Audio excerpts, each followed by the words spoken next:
저는 상락교회 백승용 목사입니다. 오늘은 사무엘상 1장 9절에서 11절 말씀을 가지고 응답받는 믿음의 기도라는 제목으로 말씀을 나누고자 합니다.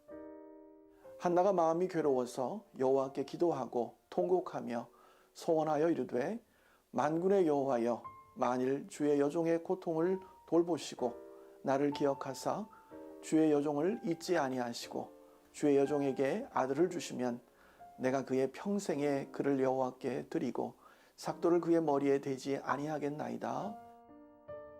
우리 기독교인들은 엄청난 효능이 있는 힘을 가지고 있는데 그것이 바로 기도의 능력입니다.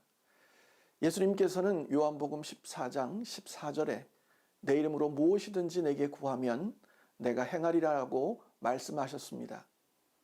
하나님께서는 바르게 기도하는 자에게 응답의 은혜를 베푸셔서 구원해 주십니다.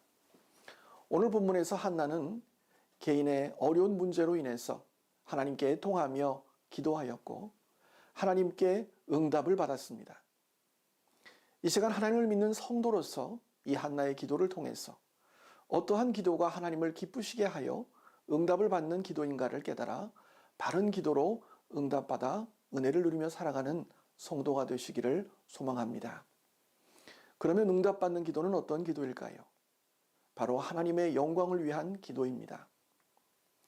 11절에 소원하여 이르되라는 말씀이 나옵니다. 이처럼 한나가 하나님께 아들을 주실 것을 간구할 때에 하나님께 소원하였습니다. 그것은 아들을 주시면 그의 평생에 그를 여호와께 드리고 삭도를 그의 머리에 대지 아니하겠다는 약속이었습니다. 이것은 아들을 나신 이로 하나님께 드려서 하나님의 종으로 삼겠다는 서원으로 기도의 목적이 궁극적으로 하나님의 영광에 있음을 의미합니다. 하나님께서는 자신의 종욕을 위하여 구하는 기도에 응답지 아니하시지만은 하나님의 영광을 위하여 간구하는 기도는 응답해 주시는 것입니다. 한나가 아들을 하나님께 바칠 것을 결심하게 된 것은 아들을 낳지 못하는 고통 속에서 깨달은 것이었습니다.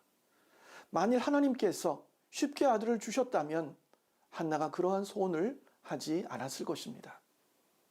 이러한 사실을 봤을 때 우리가 알 수 있는 것은 하나님께서 사무엘을 쓰시기 위하여 한나에게 아들을 주시지 않았다가 소원하게 하심을 통하여 사무엘을 주신 역사를 깨달을 수가 있습니다. 사무엘상 1장 5절에서 6절에 여호와께서 한나에게 임신하지 못하게 하셨다는 성경의 증거는 이것을 증명합니다. 하나님께서는 이와 같이 주님의 뜻을 위하여 성도에게 고난을 당하게 하시고 간구하는 기도를 통하여 응답을 주시기도 하심을 알 수가 있습니다. 그러므로 성도가 하나님 앞에 자신의 문제를 내려놓고 간구할 때에 생각하여야 하는 것은 자신의 기도가 하나님의 영광을 위한 기도인가, 자기의 정욕을 위한 기도인가를 구분하는 것입니다.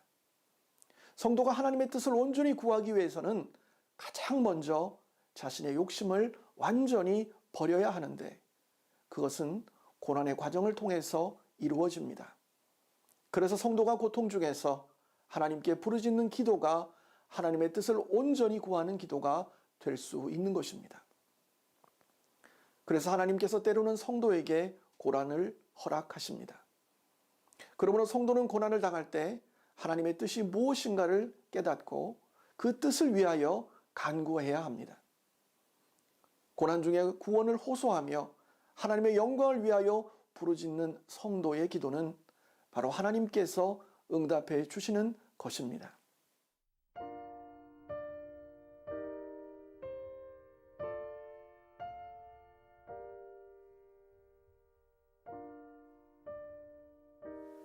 성도 여러분, 이 시간 하나님께 영광을 돌리는 기도를 통해서 하나님의 크신 사랑과 은총으로 여러분이 구하는 것 모두 응답받는 귀한 축복이 임하시길 주님의 이름으로 축원합니다.